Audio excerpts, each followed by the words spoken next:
Listo? All right. It's still saying connect streaming software to go live on my Instagram, but On IG, you should have it go live right now because we are live with the people.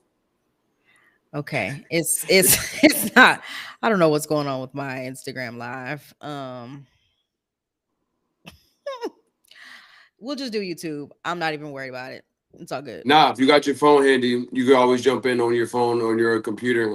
That way you can stream them and tell them to go to the YouTube so that they can see your beautiful face. Because we are live and back on the Black Expat Life Abroad with none other than Miss Courtney B.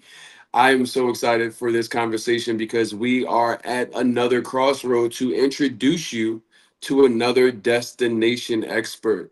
You guys are always in for a treat when we bring our team of super friends on to the platforms to be able to give you some real life understanding live from the ground. Because a lot of you, and I'm still seeing more and more, you guys are starting to look to leave the United States and haven't even visited where you are looking to go. I do not want you to be the next person in the chat talking about everything that I thought didn't work out the way that I thought, and I actually never went and chose to go and leave.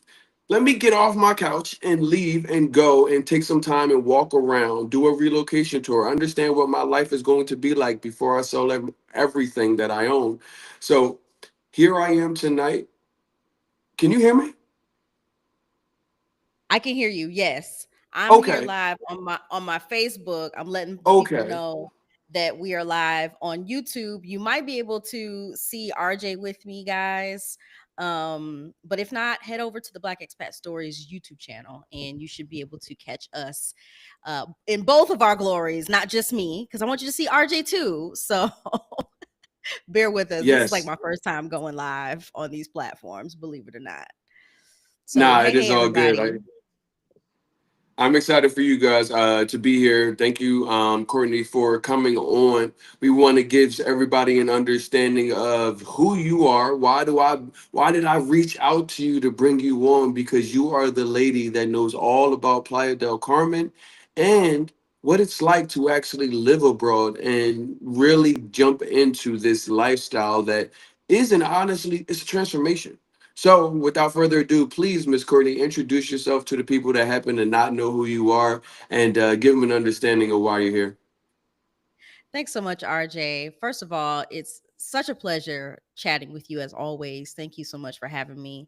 And for those who may not be familiar with me, I'm Courtney Bowden. I am the creator and host of Black Expat Stories, which is a podcast and developing docu-series that captures the beauty in the Black Sit. We sit down and have intimate conversations with Black Americans who have left the United States and have created home, found home all around the world. We talk about the highs and the lows. We do not just do the surface level conversations, and we do not romanticize the journey because it is indeed a journey. And so for the last 4.5 years, I have been able to call Playa del Carmen, Mexico home. I landed here and immediately fell in love. Believe it or not, I was only supposed to be here for 6 months. It was a relocation experiment between my husband and I, and we both ended up loving it. And years later, we are legal residents, and we have just built such a beautiful life here. And so many other Black Americans have done it and are doing the same. And for those of you who know me, I am a Playa del Carmen evangelist. It's not for everybody. It's one of those places where for the most part, you're either going to really like it or it's going to not be for you. But for those that it is for, it is such a portal. It is a place that has such charm. Of course, there's the beaches, you have all of the trappings of paradise, but beneath that is a place that really has transformed my life and transformed the lives of so many other people that I know. And every chance that I get, I love to share the good news about this beautiful place. So, where do we begin? I mean, why are so many Black people moving to Playa del Carmen? I'm sure if you've Mm, been doing your research and on TikTok, on social media, you have probably heard Playa del Carmen. Well, if you don't know where we are, Playa del Carmen is situated equidistant between Cancun and Tulum. So we're about an mhm, hour south of Cancun and an hour north of Tulum. I'm pretty sure you've heard of two of those destinations because mhm. they are some of the most top visited destinations in Mexico. But right in the middle there is Playa del Carmen. It is a charming beach town that is growing like crazy. And beyond the cost of living, which is why a lot of people decide to make the move to Mexico. We don't want to just focus on that, right? Because that changes, that is dynamic. There are so many other beautiful things, amazing things about this place that I can't wait to get into with you, RJ. And No, you've I am. experienced the magic of Playa too. Yeah, you guys know me. If you guys don't know me, my name is RJ. I have been living abroad for the last 3 years, full time, primarily in Medellin, Colombia. But as you guys continue to jump in my inbox, jump in my DMs, it is becoming my heart to expand what it is that we are doing. This opportunity to connect people like you, not obviously you, Courtney, but the people that are watching this, giving them the opportunity to say, okay, we can go to one place. I always consider myself as like, that hookup, like the older brother or the younger brother that you always needed that was going to say, hey, I'm willing to reach back with the people that I'm meeting so that you have an opportunity to be connected. So I came out here to Playa del Carmen about a month ago after being in Medellin for so long. And, it has been quite an interesting journey because I realized how important the communities are, how different this life can be and how much intention you have to be into going into where you're looking to go, having your drawbridge down to meet new people, try new things. So yes, I have definitely been walking myself around Playa while I'm here for a little bit, but I wanted to get an understanding because so many people that are watching this are in this particular moment right now. What made you leave the United States?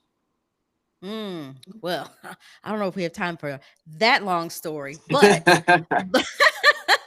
and I say that because half jokingly, because honestly it was a buildup. It was a Yeah. culmination of factors that drove my exit. But long story short, there was an opportunity during the pandemic to make a move. I had been working remotely since 2015, even before it Mm, became a big trend. And I had made that adjustment for myself, but my husband at the time was working a hybrid schedule. And so after the pandemic happened, his entire profession went fully remote. And that gave us the mm, opportunity to explore this lifestyle. And so, on top of that, I saw how the US was handling the pandemic.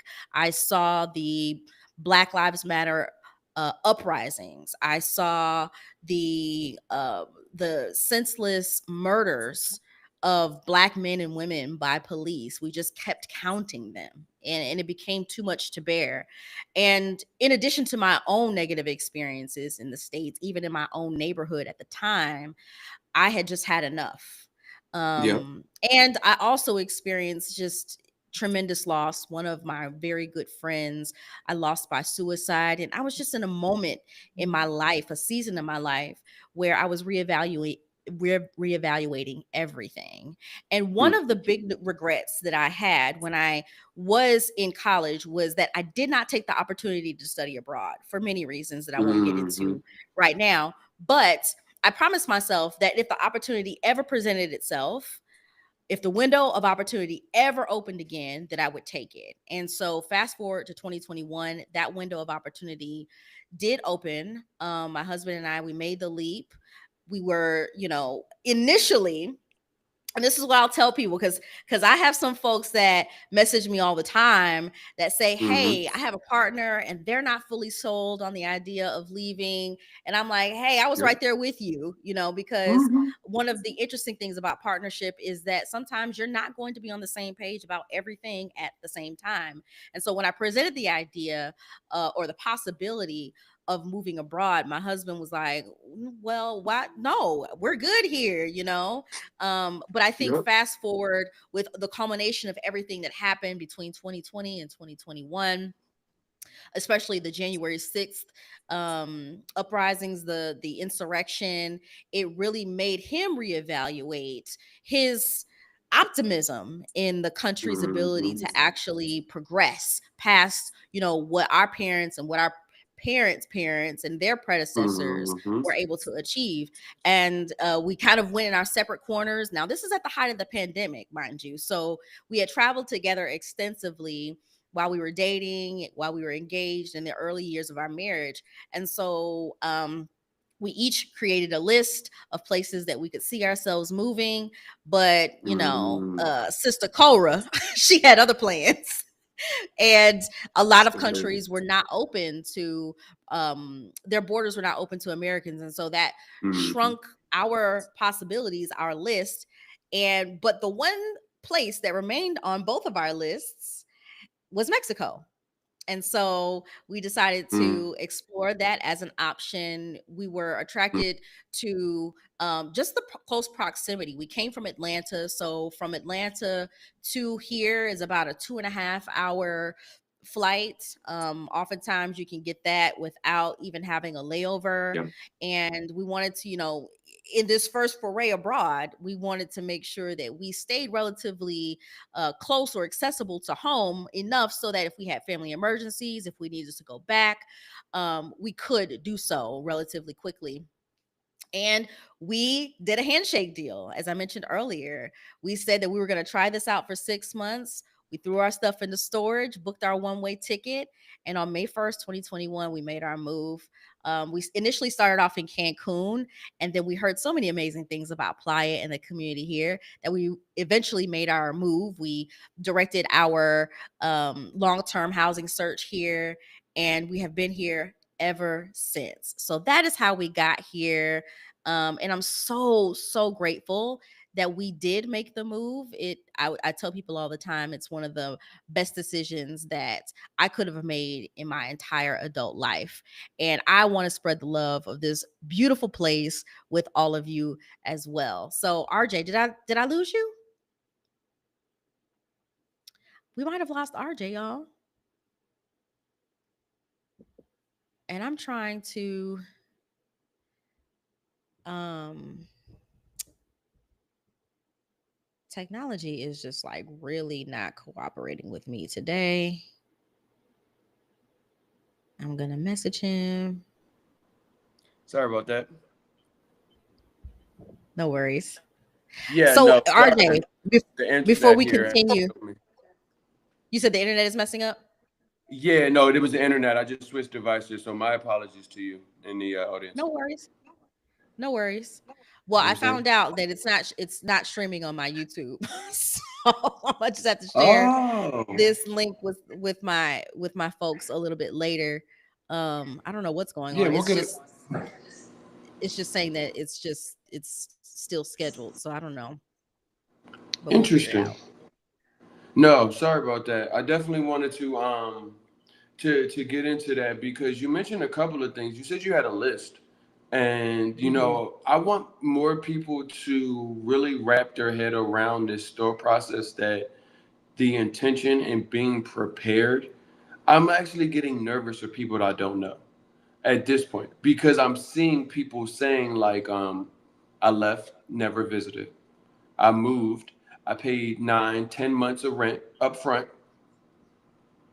Yeah. These things are concerning for me because I think the reason why we do this, we have our platforms, is because we want to be able to help people to stop some of these pitfalls that have happened that we're seeing people happen. We want people to have the opportunity for the transformation that you and I have both experienced. And so many people don't realize that We understand. When you are running out of a burning house, you are often going to forget things, but you can't Mm-hmm. forget the important things. The important things are knowing where you're going, understanding that yes, it may feel like it's a burning house right now, but you do need to almost have that wusa moment, that moment that you come within yourself and you say, okay, well, what do I want? Because you can say, oh, well, I want to go to Thailand, but you mentioned proximity. You mentioned your first step out of the United States. And I think so many people on their first swim are going into 10-foot water, not realizing that you may need to have a first stop. I could have brought people on from Thailand and Bali, but I talk to people that are making their first move out of the United States. Do you know how difficult it is to give up everything you know to jump into a new culture, a new language, a new pace of life, and expect you to just automatically walk into it and everything's great? I think that is very, it's possible, but the probability of it is not that high. So you said a lot Yeah. of things in your explanation of even just starting with Playa and you end up getting stuck. That made so much sense, and I wanted to kind of like hone in on that people can understand that you guys need to like take a little bit off. You just get on the other side of the TSA. That right there, and start somewhere where you can be like, okay, I don't have to learn a new language, be on a 5 to 7 to 10 hour in front or behind time zone, whatever that's going to look like. I'm on a 10-hour one-way flight. There is no nonstop flights back to the United States if something happens. Like so many of us that have left, we're like, I left, but I didn't know if I was going to have to go back home. So I did Correct. certain things that kind of like positioned me, and we did this when there was nobody. There wasn't a lot of like people that look like us that we could say, okay, well, we watched these videos and we were on YouTube for a while, you know. And now people are seeing more people, and they're like, well, they did it, and they did it, and they did it. So clearly, I can just go do it and make it easy. And I just want to point that out because the things I saw in the one of the travel groups today, you know, somebody went over with their child to like somewhere in Asia, I think it was Thailand, paid nine, Mm. 10 months up front. They're living in the middle of nowhere because of that's what they can afford. The school situation is not what they assumed it to be. There's no black people where they live at because where the black people happen to be that are posted on the internet, well, their budget doesn't actually go towards that. And I want people to understand like Playa del Carmen is such a great spot. It doesn't need to be an inn if you don't want it to. But it is a Yes. great spot for the first time mover abroad. Or give yourself a break, guys. Yes, because like you mentioned, RJ, it really is a feat. I think that one of the drawbacks of the conversation that's happening around this movement right now on social media is that so much of the algorithm is pushing the glamorized parts, Mm-hmm. the parts where folks are exploring and touring and doing all the fun things. But I mean, just think about moving from one place to another in your own city. That's a headache. That's enough of a headache, right? Like, everybody I talk to typically hates to move because of everything that is entailed with that. But just imagine having to Mm-hmm. do that across a border or across an ocean. So it does take more preparation. It's more logistics involved, and I'm all for having your locations, your preferences, but it really is important to understand not only what your wants are, but what your needs are. So I would say, start with being honest about what you might need. If you have children and they need to be educated, that is going to be a major factor in where you decide to move. And here in Playa del Carmen, There are all kinds of international schools. You can do full immersion, or you can, do an English speaking school. You can do homeschooling. There are so many various options. And so I do want to encourage people to, not trying to kill any dreams, because like you said, RJ, this does not have to be your start, your ending point. Right. What I also want to share too is that Playa del Carmen is pretty transient, meaning people use this as a launching pad, and they often go to other places like Thailand, like Bali, like Medellin, Cartagena, and other locations. It's a good place to kind of get your feet wet, especially if you are not fluent in the language, because let me tell you something. If you land over in Colombia, parts of Colombia, RJ can tell You you, gonna need it, my boy.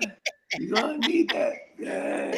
you're gonna Yeah. need like some, not just base level Spanish, but like for real Spanish. And that goes for See, any other claro. country, any other non, English speaking country that does not have a large English speaking population. So that's another thing that you want to take into consideration, because yeah, you can Duolingo all day long, but learning on an app and learning in real life are two very different monsters. Now, I'm still on my Spanish language learning journey, but I will tell you that being able to pick up and move to a location that allowed me to speak enough English to get around and to, find housing and go to the grocery store and all of that stuff.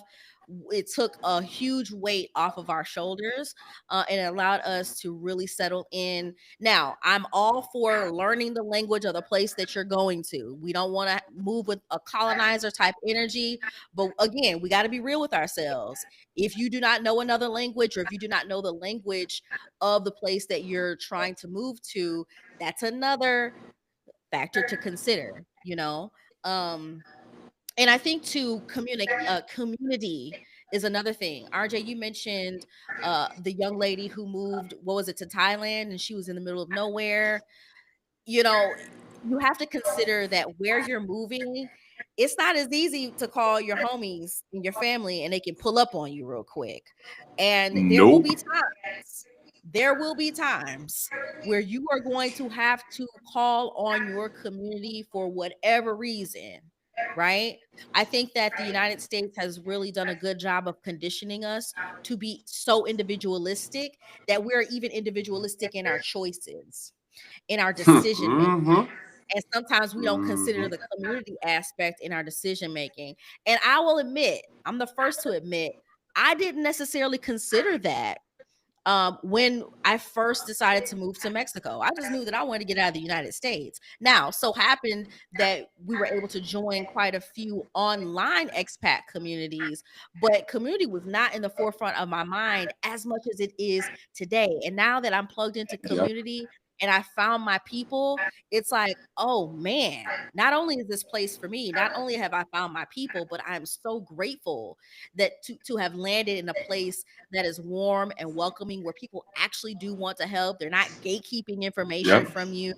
They're happy to see you. They speak when they see you out. They introduce themselves to you if they notice that you might be a new face. So all of that really matters for settling in and making a place home. This is what you're going to be calling home for however long. And home is very different Yep. than just a quick stint, right? We're not talking about nomading per se. That's not what I do. We're Mm-hmm. talking about making a place called home, and how you can do that, and what you need to look for in a location that will allow you to do that pretty easily. Now, there's always going to be um there's always going to be time that you need to allow yourself to adapt to any new place. But with all of Mm-hmm. these things in mind, you can really get in, and find your footing quite easily when you choose a place that aligns with your wants and your needs realistically, especially if this is your first That time that abroad. is the key though. That's why I keep telling them, like, we're gonna give them something that they need, because you guys need to write this down. The thought process to think that your wants and needs that are in your head and you are actually going to take them and manifest them or bring them to reality, it is a losing game, especially considering everything that is on your plate that may be causing you to want to leave the United States. You know, you need to have the intent and the clarity of where am I going? What am I looking for? I don't know how many times I have to tell people that because everybody that comes on says the exact same things. I think anybody that consistently watches the video, it's like no matter what he says, he always brings somebody else on that says the exact same thing because these are the fundamental keys to moving abroad. This Yeah. intention, this understanding of what I want. Where is it? Because what you want is written down and you're like, okay, I need these five things. And then you're like, well, Thailand doesn't have any of these five things, but everybody told me it was going to be great for me. Well, you got to be real about it. And that's why I tell people to bring it back to you, bring it back to yourself. Now, we say community, but the people have a hard time with understanding community, but then they don't also understand bringing it back to yourself either, as individualistic as everybody is. When I say, what do you need from a place? Not what you saw on the internet that somebody else has, but what do you need? Yeah. It's like, well, I haven't really thought about that. But you've been thinking about yourself this whole time, which is legal. You see what I mean? So it's like a weird scenario where people are individualistic, but not when it actually benefits them to be, and then needing community, but not actually leaning into community when they have the opportunity to do it in the United States. And what we see often is us leaving and then refining that community focus that we always needed that we had. You said that you got Yeah. stuck here in Playa del Carmen. Let me ask you, because a lot of people have put this into their chats, and ChatGPT said, "Here's the top 5 places, and Playa del Carmen might have been one of them." What was your reason for getting stuck and not going and exploring other places? And you said, "You know what? I found it, and I'm ready to just see what else it has to offer me." There are a few reasons, but honestly, RJ, the top ones among them are community. I can't say that enough. I really Okay. did find my people here. Like, and I didn't realize how much I needed that and how much Mm. it how much joy and fulfillment it would give me until I got here. The other reason why I got quote unquote stuck is because I just started we just started uncovering so many amazing things about this place. The natural beauty, this entire region, which is called the Riviera Maya, is ripe for exploration. I mean, we have cenotes, we have coral reefs, we have the beaches, we have the jungle, we have the ruins, the culture. Mm. And so that was another reason that just kind of got me stuck here, because I feel like honestly in the last 4.5 years I've only scratched the surface of this place, and I just never got bored with it. And I'm the type of person where I tend to get bored easily, but this place just truly captured my heart. And I just found also too uh, a healthier, slower pace of life that fit where I that fits where I am in this season of my life. Okay. I knew that I came here out of burnout, entrepreneur burnout. I've been running my business for 7 years, Mm. grinding and hustling. I came from Atlanta where, if you don't have two, three, four, five, six side hustles, are you even an entrepreneur? And I was What do you exhausted do by for that. work? That's the Mm. first question people ask you. And here you can know Yep. somebody, you can truly be friends with someone and not have any idea what they do for a living. And I can't tell you how Okay. refreshing that is, because people aren't Yeah. assessing you by, what you can potentially do for them. Because there's a lot of clout chasers and Mm. social climbers that try to assess, like, okay, well, Oh what do you yeah. do to try to advance their own agenda? Um, and then when you connect with people, I have found the people that I have connected with, I've connected with them based off of my interests or based off of shared interests, based off of shared Okay. values. And that is truly how you find your people, you know? Um, so yeah, the slower, healthier pace of life, really getting more active, having access to fresh fruits and veggies and nutritious meals that you don't pay an arm and a leg for. I can walk right up here to the fruteria, the fruit stand, and buy a whole gang of fresh fruit straight from like the farmer. No middleman, no Whole Foods markup, and I just feel like I am truly living my best, healthiest life. And juxtapose that with my experience in the States, I mean, I couldn't see myself, I can't see myself going back. Playa won't necessarily be my home forever because I do dream of exploring other places. But for now, it is Okay. a perfect fit. So many people think that they're where they choose to go on their expat destination. That's like, well, I get. Have you had been asked this question? So you renounced your citizenship to the United States? Like, I'm sorry, what? I renounced my citizenship to the United States. I'm no longer an American, and it's like people don't understand that. Never mind you when you move abroad, you're not renouncing your citizenship. One, Right. two, wherever you choose as the first place. Once again, it's not the end destination. What I have seen is you may go and hop around. What often happens, like I said, I was planning to spend 3 months or 6 months in Colombia, and then I was going to come to Playa. Well, I got Uh-huh. stuck in Medellin and was like, "This is what? How you going to out fantastic? Real, seriously."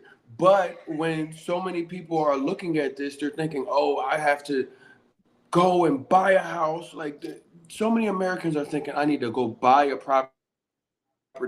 I need to go even go get a visa tomorrow." Not understanding how their passport works. And I want you guys to understand, you guys are in a bad relationship. I'm going to tell you, you guys are in a bad relationship. I'm your friend. I want to tell y'all in a bad relationship. Y'all in a bad relationship with America.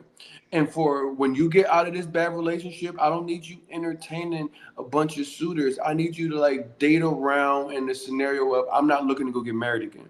I'm not looking to go put all of this money into a place and all. Like give yourself some breathing room.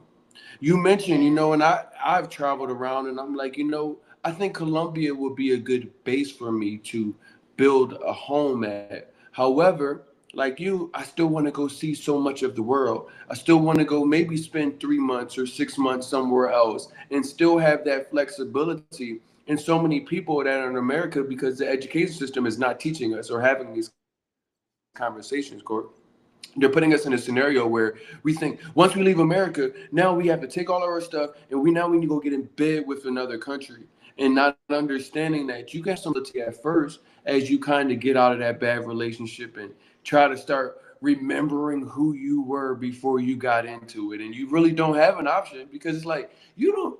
I left at 35. I had spent 35 hard years from the time I opened my eyes to the time I left America full time in the United States. So I didn't even know who I was outside of the United States. And Yeah. that opportunity is on horizon for so many people. And we see it now. You know what I mean? Like, y'all don't realize we were talking about this yesterday. People talking about what they're going to give up by leaving. And one thing that most people don't realize is you're not giving up anything. I have everything I ever had in the United States, but I have so much more than I ever thought that I would ever have access to by leaving the United States. Do you run into that scenario of that feeling where you're like you actually got gained more by leaving than having this scenario where you're actually set back? Oh, 100%. 100%. For all of the reasons that you mentioned and that I mentioned earlier, you know, um I think that now we're starting to have more conversations around how important our environment truly is. It is very difficult to heal and Hmm. thrive in a place that broke you, in a place that consistently wounds you, in a place that constantly traumatizes you. And once I was able to extract myself out of that environment, like you said, RJ, so brilliantly, I began to learn who I was again, and what I truly wanted. authentically, not Hmm. what someone else told me I should strive for, right? Not what someone else told me I should try to acquire materially, but what did I really want? And Hmm. after landing here, the beauty of kind of going on this journey, either solo or with a partner, with your family, is that there is this sort of bubble that gets created when you first move because you don't know anyone. And so you lean on either yourself or your people. And it is a fantastic opportunity Hmm. to reassess all the things, right? All the things that inspired you to move in the first place, all the things that inspired you to exit the United States, and truly, Yep. reprioritize your life. And it is often very difficult to, you know, make other decisions if you don't know who you are. And so that's why I say that Playa del Carmen is such a great launching pad because it gives people that space, that time, to heal truly, right? Whether you're in burnout, whether it Yeah. is a chronic illness. I know people who have moved here with chronic illnesses, and Hmm. because they are moving more, they're getting more sunshine, they are poisoning themselves less with food. They have been able Food to is get right. off of those medications, right? And that's not the case for everybody, but there's so Hmm. many instances of that. And you truly do, I feel like, and you can chime in on this, RJ, in your experience. I feel like I have emerged as a new person in these last 4.5 years. And I'm so much clearer on not only who I am, but what I want and where I'm headed. And so the decisions that I make in my life moving forward are truly going to be authentic to me and aligned to my destiny. Whereas I didn't feel that before, you Oh, know? listen, I am in front of you right now because of that. I'm actually in front of everybody, you as well as how we got connected. My job before moving abroad, I was a travel guy. Outside of that, I run my own telecommunications business. So everything was, I can make good money. Everything is great. Whereas I look at this opportunity, and I said to this to a number of people in the last, I would say, year. I now know what I'm supposed to be doing. There's so many inklings of what I'm doing now. As okay, I could see something like this. I could see something like this. My folks would tell me, "Oh, you could be a politician or a reverend," and I said, "I don't have any space to be crooked at any point. So I'm going to stick to what it is that I know." But when I found the opportunity to reach back, understanding who I was, accumulated a bunch of stuff, done a bunch of things in the United States, and then left the United States, and then saw what it was that was available, not for just me, but for so many other people. It wasn't, I didn't have that space to see where I was. I was always walking towards this journey. So many things that I did 10 years ago was Yeah. actually things that prepared me for today and the things that I do. But I didn't know where I was walking. But now on the other side of the TSA, I tell y'all, the transformation happened on the other side of TSA. Because what I've been able to put together, being able to help Mm. families, move abroad, being able to connect with people like you in multiple countries and multiple cities coming from America, living abroad. That's only God and my ability, the energy that has been put in front of me and saying, okay, this is what your calling is. I'm gonna just continue to lead it. Now I just said to my girl, I said, yo, I know what I'm supposed to be doing. I feel good in doing this. I don't feel like this is work. This is what I can do for my community. And this only came by me leaving and seeing how important community was to me. So the space that you have, now you might not you, Yeah. Court, but whoever's watching this, you might not be like, oh, well, I'm going to go inspire the community to help move abroad. That might not be your hat. We talked about, the community having, everybody's got their role. My role may be this and your role may be that, but your role within the community is such an important part, and so many more people are starting to fold back into the community now, or realizing that we're going to need each other to get out of this. And me seeing what this gives us abroad is such a, it's a blessing. it's such a unique thing. But I know a lot of people are here to talk about Playa del Carmen. You and I, we gonna keep talking because you and I are like linked up with this, like what we need to do and how can we have these conversations to help guide people out. But I know a lot of people are in that destination searching phase and really looking for information in Playa del Carmen. I want to get into the cost of living because finances may not be on somebody's radar, but it is on a lot of people's radar because things in the United States just cost like an arm and a leg, the price of groceries. Talk to me about what that looks like in Playa versus what you even experienced just jumping back in the United States, and you're like, I don't know how y'all paying this. Listen, it's so funny because um I was hanging out with some friends, one of which was visiting from the States, from New York City, and she was just emphasizing how violently Hmm. expensive things have gotten, especially since the pandemic began. And I'm really careful when I have this conversation, RJ, because it could be a slippery slope. When we talk Okay. about expensive, that is relative, right, to your particular financial Yes. situation. But the quality of life, the cost of living compared to many major US cities is certainly a relief. I will say that. When we first moved here in 2021, we were able to cut our living expenses by 50%. Imagine what your life could look like if you could cut your living expenses by half. Imagine how much more breathing room you could have, right? Hmm. Imagine the choices that you could make. Imagine the amount of financial milestones that you could reach. Now, I won't say that that's the case today because things, like everywhere, inflation has impacted. And I don't want to paint a totally rosy picture that, oh, Mexico is so cheap and all of that. I will say that because we are in Quintana Roo, which is a state that was created for tourism, remember, we have not only Playa del Carmen, we have Cancun, and we also have Tulum. It is one of the more expensive areas of Mexico. So I do encourage people to do their due diligence and do their research. Okay. Um, However, like I mentioned, against many major US cities, the cost of living here is Oh yeah. relatively manageable for most people, especially given the environment that you find yourself in. You might be able to find an apartment that is walking distance from the beach, that is compared, much less compared to where you might be coming from in the States, especially like that East Coast, because that's where I came from, Atlanta. And that's what I'm Hmm. most familiar with. And definitely the West Coast. I know our West Coasters are like breathing so many sighs of relief because they are really experiencing some financial breathing room.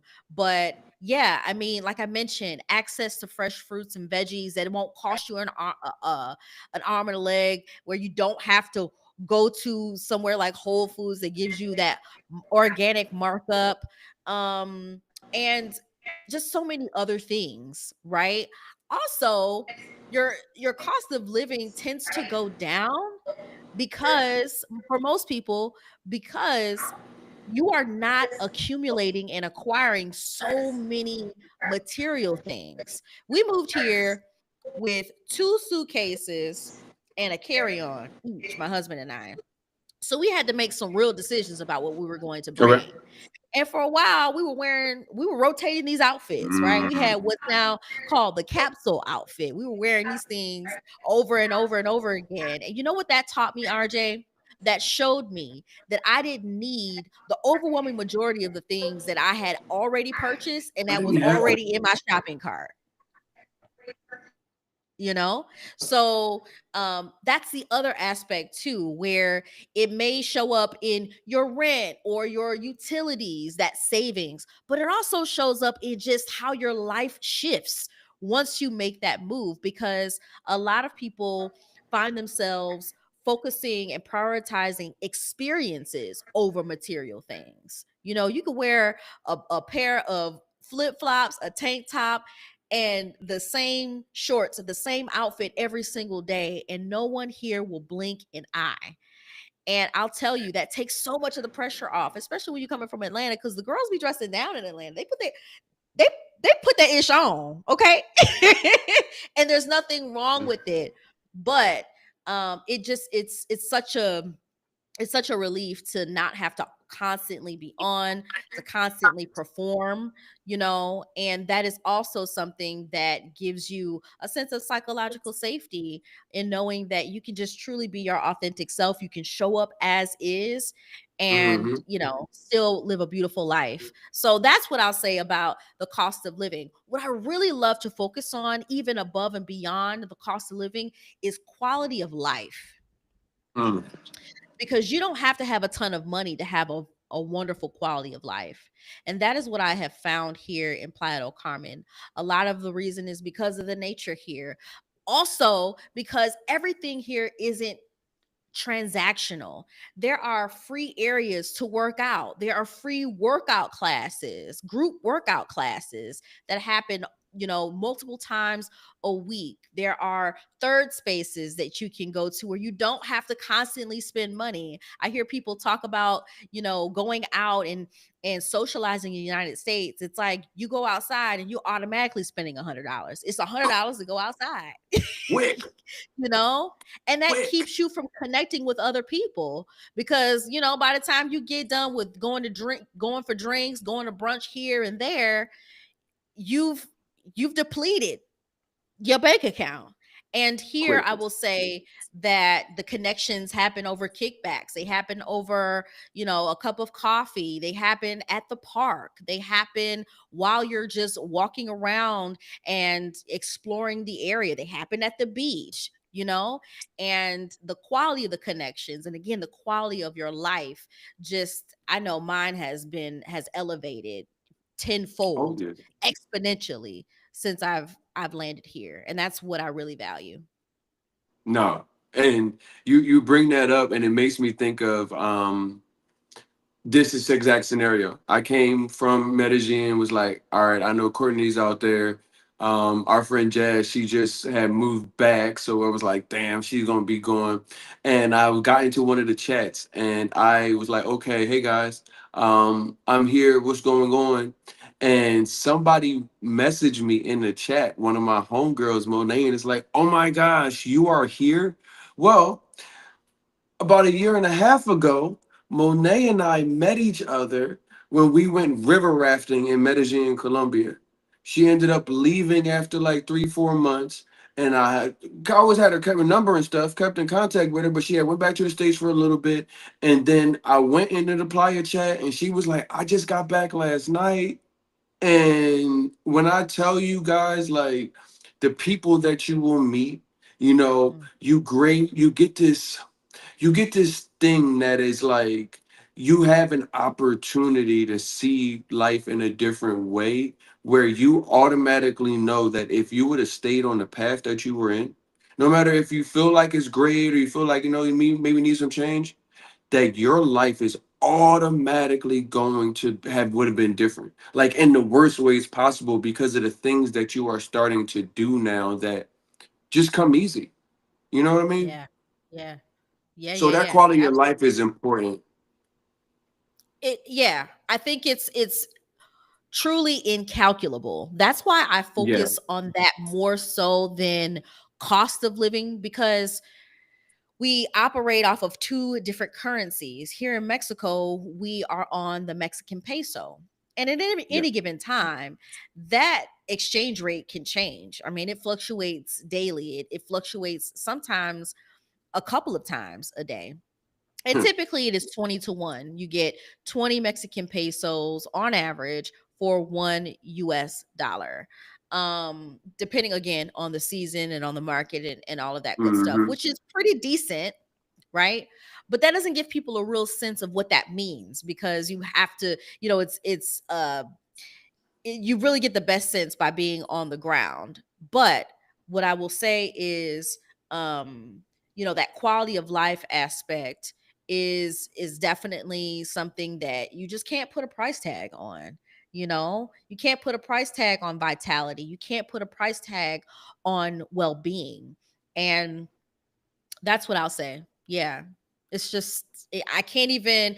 And honestly, like, the quality of my life definitely got upgraded in ways I didn't expect. And Okay. I didn't know the areas that I would really appreciate that would be upgraded. You know what I'm saying? Hmm. Hmm. And so it was just a it was a pleasant surprise, and it was another one of the reasons why I got stuck here. You know. Let me tell y'all this, because I know people are like, but you didn't tell me how much things cost. All right, let me tell you this, because I know people want to. A bag of groceries does not cost $100. Let me just tell you that right now. Now, don't Right. everything comes down to what you put into the bag. If you put in a bag, if you go get a bag of lobster tails, you're probably going to spend more money than average. But the basic needs, they're not at $100 a bag of groceries. Going out to lunch doesn't cost $75 to $100. Like that is the perspective. I always tell people you can spend like you can spend like you're back in the United States, no matter where you go. Even where Colombia, it's Yep. 4,000 to 1 versus 20 to 1, and you could still spend like you're back in the United States. They have grocery stores and malls and restaurants where you could pay $120 a plate for food, or you can do that. But if you are trying to live the American life. And I think the American life is, let me show you what I have in my bank account. Let me go into a club and throw money. I get so many Americans asking me, where can I throw money at? Where's the strip club? And I'm like, this doesn't Mm. happen in the same way that it does in the United States. Where the section's at? I want to get bottles. And it's like, the section doesn't even cost anything, bro. Like, you want a bottle, it's $30. Like, you're the conditioning of what we're asking. So I know a lot of people are like, well, what's the cost of living? Like, you can get a beautiful house. Many times we're renting, and this is general, Colombia or Mexico, we're renting with things included. So many of the utilities are included, but depending on where you are going, a place like Playa, because it's hot and real hot some parts of the year, air condition, electricity may be something that you have to pay, so it's not included in your rent. But Hmm. I will tell somebody that you can probably, depending on what you need, you might want a pool or a gym, but you can get something for 800 to $1,000 in Playa, whereas that same place may be a fifteen thousand to hundred to thirteen two hundred grand. or 1,500. Or like the place I live at now, this place in the United States, considering proximity to the ocean, considering we have our own pool and we're on the top floor, $4,000, $5,000. I don't pay anywhere close to that. Like by like a no. So the that's why it's a lot of us are like kind of like, well, I don't want to give you a real answer because it comes down to you and what you want and what you're willing to purchase. But I will tell you, things are like way more affordable, and the quality of life that you get for way less money. I tell people we often are chasing $100,000 in the United States. That $100,000 lifestyle, that a place like Philadelphia, even shit, Los Angeles, $100,000 don't go that far. Whereas Pennies. $50,000, right? You could have $50,000 and feel like you're living $100,000 lifestyle in many places. That is where the Yeah. research comes in. So the cost of living is definitely cheaper. I think anywhere we're gonna have anybody expert come on here, you're always going to be in a scenario where the United States is just charging you too much for terrible things. But we had on Corey, the financial expert.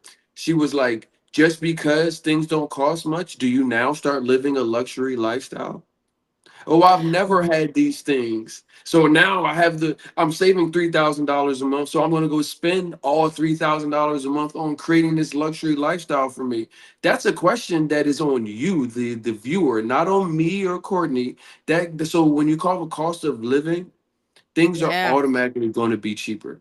But you could easily supplement that cost of money that you're saving every month with taking that mindset or buying new things that you never had access to, and you're just spending and still only got $50. The same $50 that you had after the end of the paycheck in America, it would be the same $50 that you have at the end of the paycheck in Mexico or Panama or Colombia. So Yep. consider that when thinking what cost of living is, and be realistic. I think if you can live in the United States and afford to live there, you can afford to live almost anywhere in the world.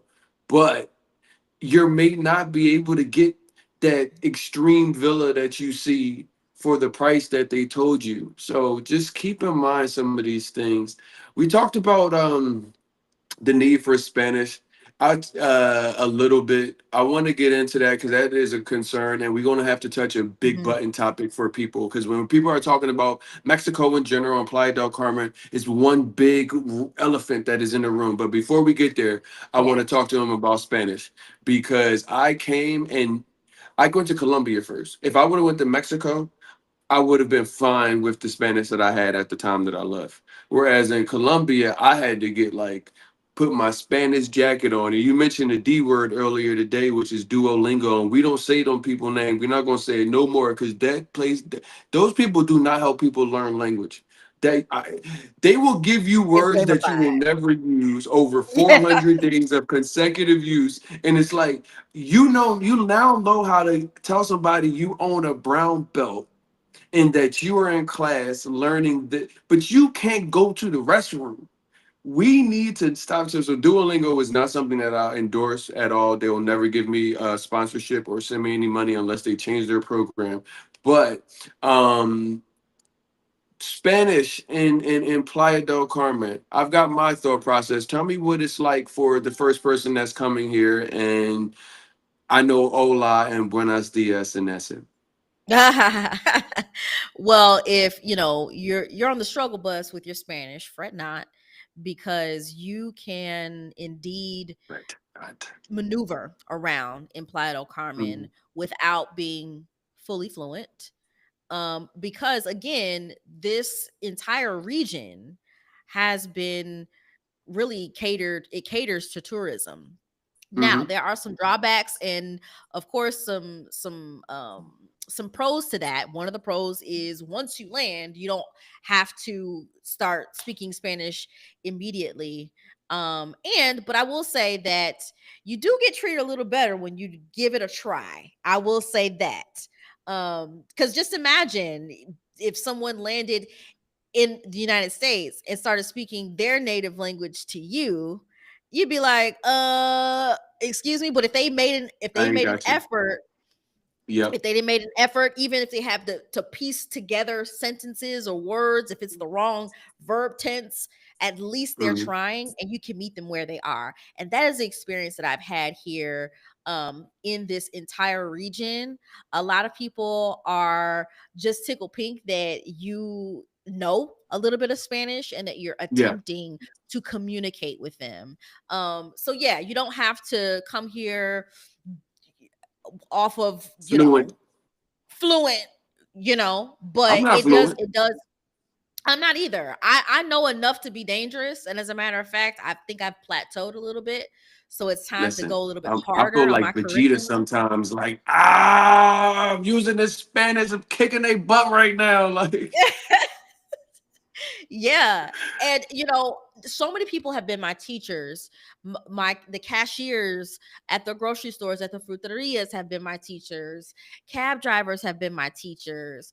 And one thing that I really love about here is the people. The people are so warm and so kind. They will go out of their way to help you, especially if yep. you're stuck trying to speak the language, or you're at the Hmm. cashier and you don't know what they're saying and they may not speak English. So even if you do find yourself in a situation where you cannot use your English or your native language, people are so helpful here.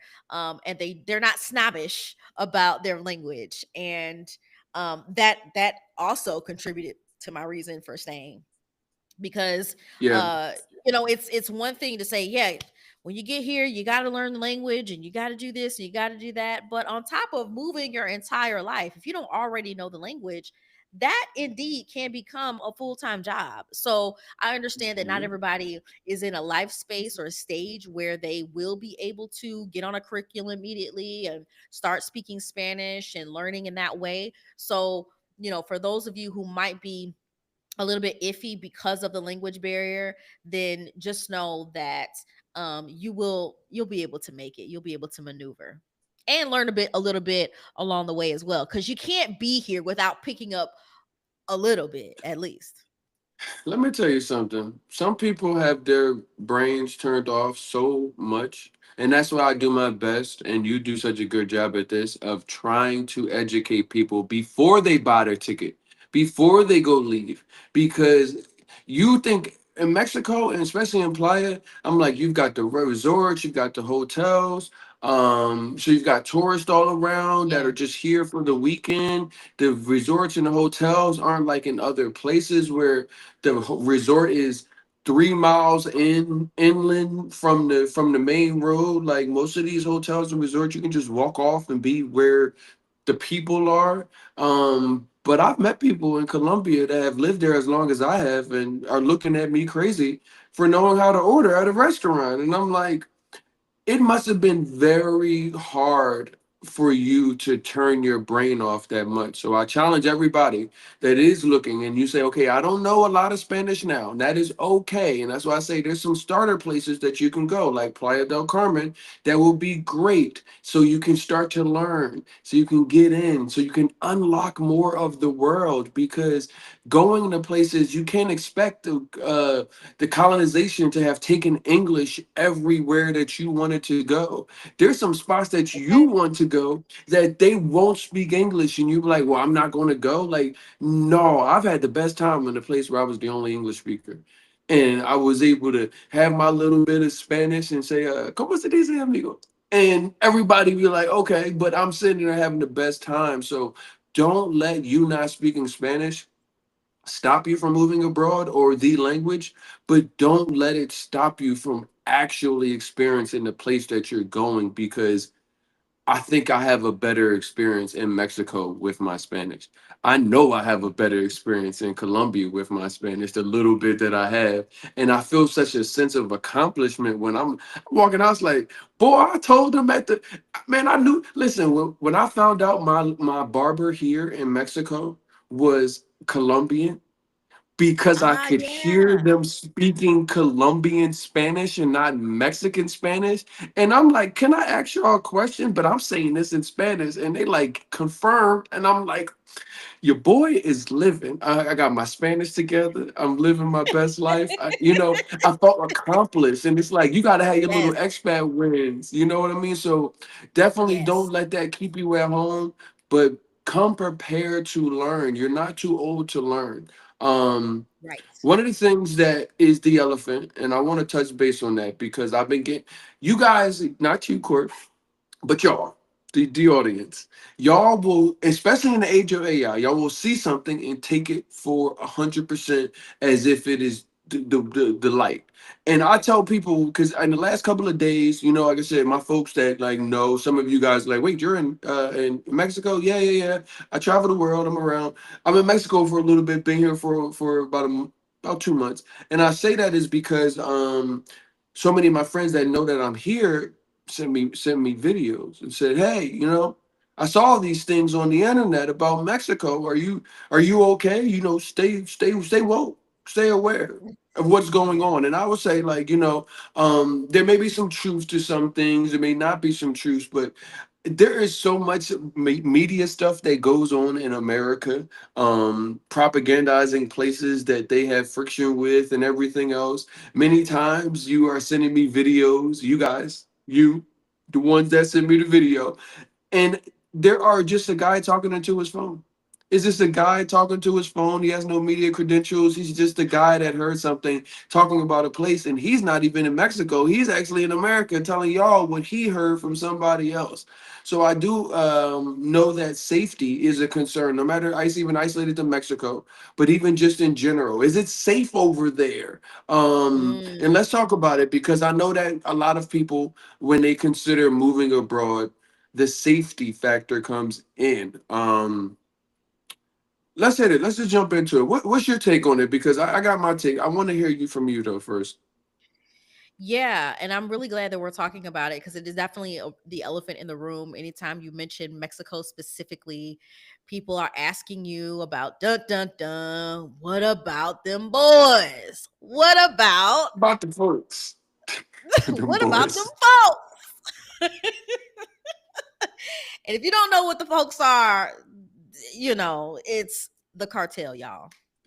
Now, Don't I even let know, it hit I the know, I algorithm. know, I know, RJ. I know there's so many words that we can't say, but for the ones that didn't know what we were talking about, couldn't pick up what we were putting down, um, they exist.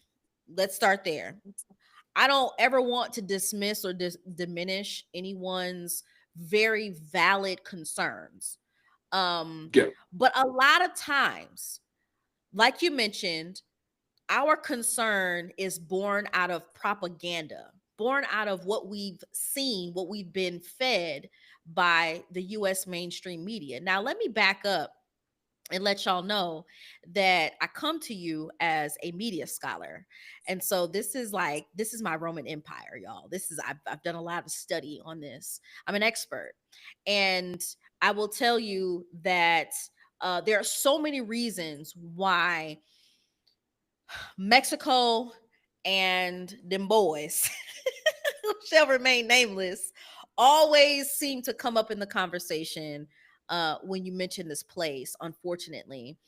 And a large reason ties back to history. So I'm gonna take us to school real quick, if you don't mind, RJ, because I think that this is Okay. important So, context for people to understand, especially melanated people. So yeah. um back in 1829, Mexico abolished slavery.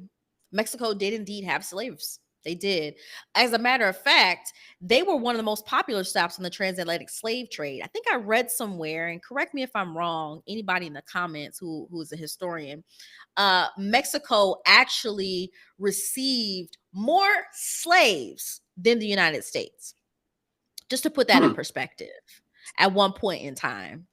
However, in 1829, Mexico's second president, Vicente Guerrero, who was of African descent, used his presidential powers to abolish slavery, which meant that it was 36 years before the United States even did the same, before the Emancipation Proclamation, Hmm. before Juneteenth, all of that. So, um, Mexico beat the United States to the punch in that regard. What they also did was they wrote it in their constitution that no man could be a slave on this land.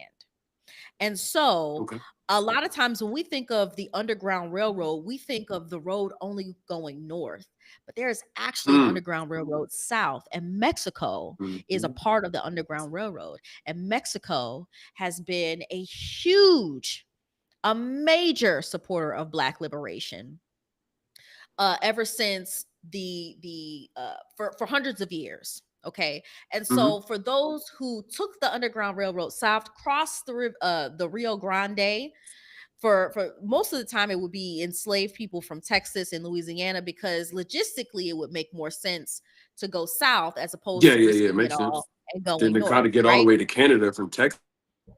Yeah, that's a long stretch. You taking a lot of big chances, whereas you could reach freedom Hmm. faster if you were to go south. And so a lot of enslaved people did, not as many as those that traveled north, but enough to where Mexico essentially offered them freedom upon landing here. So when their feet touched the land, they were automatically free.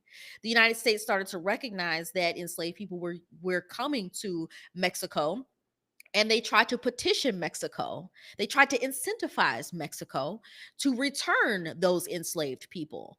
However, Mexico said, "Nah, we're not doing that. We're standing on business." And they truly did. It took the people. And this is an important piece, because oftentimes we lean on legislation like, "Oh, it's illegal." But legislation, the effectiveness of legislation is only so much if the people actually make sure that those laws are executed. And so during that time when Vicente Guerrero abolished slavery here in Mexico, Mexico's government was just up in arms for a long time. Like for a while, it was a little chaotic down here because they were trying to find their way as a newly emancipated country themselves, because they had emancipated themselves from the Spanish.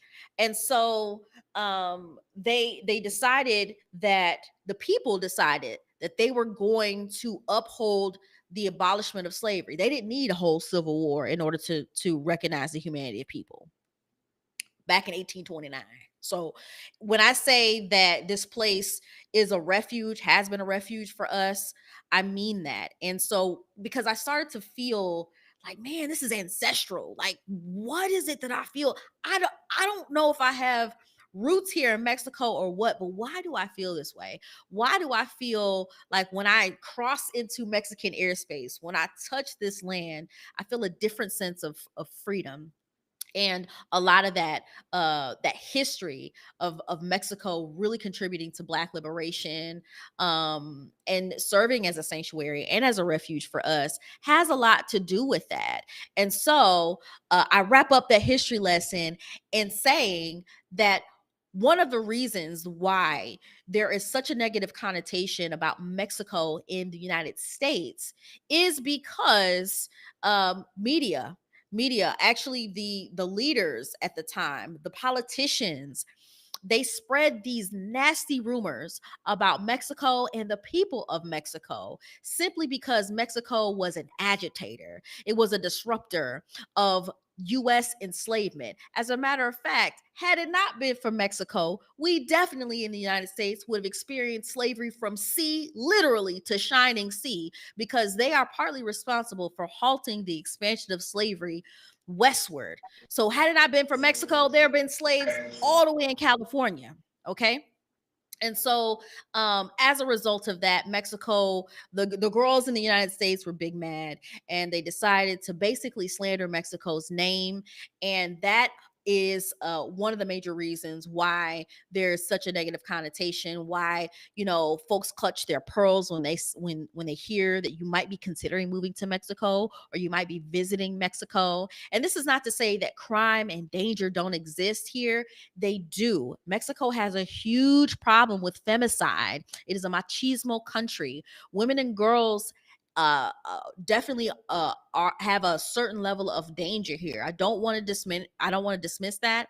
I don't want to diminish that. And I also don't want to glaze over the fact that colorism does exist. Mexico does have an Afro-Mexican population, 2.5 million and growing, that have been truly cut off from resources because of colorism. But the connotation that we have about Mexico is it's really misunderstood, and it glosses over the diversity of this place. It glosses over the history and the culture. And so I would caution those who, you see some of those stories about what's going on in Mexico, and you might have friends who have made the move or are visiting, and you're tempted to send them that link. Well, just know that Mexico is a really big place. It's 32 states. So anytime you hear something going on in Mexico, pause and do a little reading, right? Investigate to see if that's actually the area where your homies are before you send articles and videos and all of that, because we receive an influx of them. Because that would just be like us sending you an SOS text, like, okay, there's something that happened in New York City, but I'm sending that to my friend in California. That's essentially how we have to think of it, because Mexico is so big, it's so vast, and it's not a monolith. And unfortunately, because of our education system in the US, we're not really taught a lot about other places outside the United States, even geographically. So the negative media connotation does have a history, but I will say personally, in my personal experience, I have not experienced the sense of fear and dread and danger that I have experienced in the United States. I tell people all the time that I feel safer here than I've ever felt anywhere in the United States. And before I left, I lived in some of the most coveted zip codes with the gated neighborhoods and the HOAs and the good zip codes and the good schools. And still, I find that being here, I'm safer, and that is really the consensus of so many other Black Americans that I have talked to. And one of those factors that really contributes to our sense of safety is this idea of psychological safety, because oftentimes we are targeted in the United States because of our skin tone, right? And so here it's a different feeling because we're among brown people. We're among brown people. And honestly, as Americans, we do have a certain amount of privilege. So I can't have this whole dialogue with you without mentioning that, because it does contribute to our treat to how we're treated. Because as I mentioned, there are Afro Mexicans here that are not treated as well as we are as African Americans, and that is indeed a shame. But overall, the sense of safety, psychological safety, knowing that you don't have to necessarily be the representative for your entire race, for your entire people, knowing that for most people, most of your interactions, you're not automatically considered a threat or a criminal, makes a huge difference in how you feel safe and what you feel in your body when you're here or when I'm here. And so that has also been one of the major reasons why I've decided to stay, is because I do feel so safe. Not only me, but my husband, and again, so many other folks that I've had the pleasure of speaking with that have shared their stories on Black Expat Stories. There's so many people who have moved here as single women, single mothers with small children. And I just feel like even though Mexico has this looming reputation, there's a sense of community here. There's a sense of like a code, like your humanity is of value, and that to me makes all the difference. RJ, did we lose you? I think the internet on your side may be providing some or causing some problems. And I don't have access to the chat, so I don't know if people are asking questions. Oh no. Let me message him, y'all.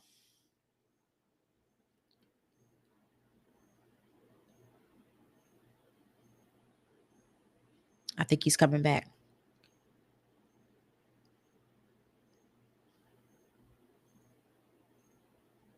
I don't know. I can see your square, but not your face.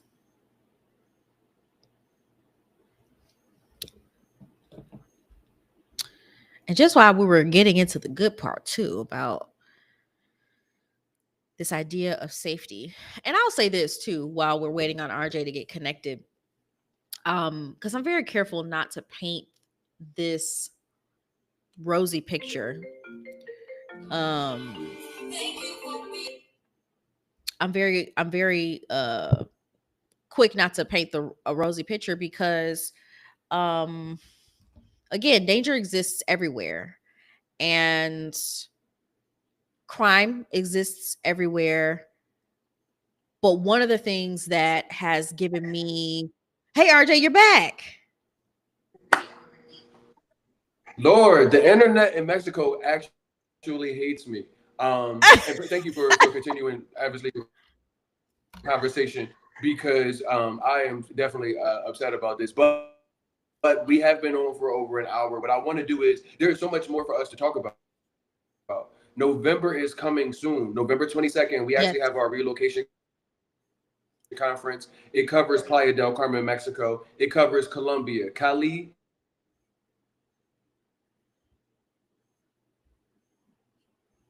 Medellin, Medellin, Medellin,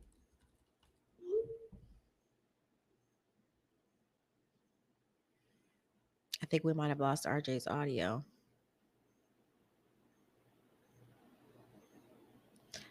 I can't hear you.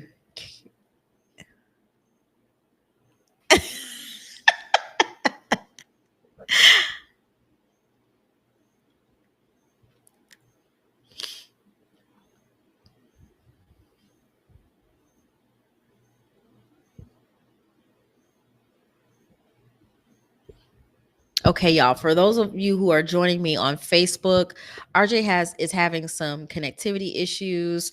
But this live has already been an hour long. So hopefully you've gotten some good information, at least to get you started on your relocation search, if that is indeed what you are looking to do. Playa del Carmen again is a great launching pad for so many reasons. And on November 22nd, we're actually having a virtual relocation conference. So we're going to be highlighting three major countries that are hotspots for Black Americans right now moving: uh, Colombia, Playa del Carmen, Mexico, and Panama. So if you are interested in any of those three places, if any of those three places are on your relocation list, then you'll definitely want to register for the virtual relocation conference that is coming up on November 22nd. 10 plus experts giving you insights on cost of living, infrastructure, all the things that you might Mhm. have burning questions about. And you can grab your ticket by visiting blackexpatstories.com/relocate. That's blackexpatstories.com/relocate. And I cannot wait to see you there. Thanks so much for joining us this evening. And be sure to stay tuned for more Black Expat Stories. If you are not already subscribed to our YouTube channel, you can find us there at Black Expat Stories. You can also follow us and join the conversation on TikTok and Instagram at Black Expat Stories. And if you want every single new episode delivered straight to your inbox so you can bypass all of these iffy social media algorithms, then I encourage you to visit blackexpatstories.com/newsletter to join our growing global community. Thank you so much again for joining us. And until next time, I'm wishing you peace, love, and passport stamps. Bye.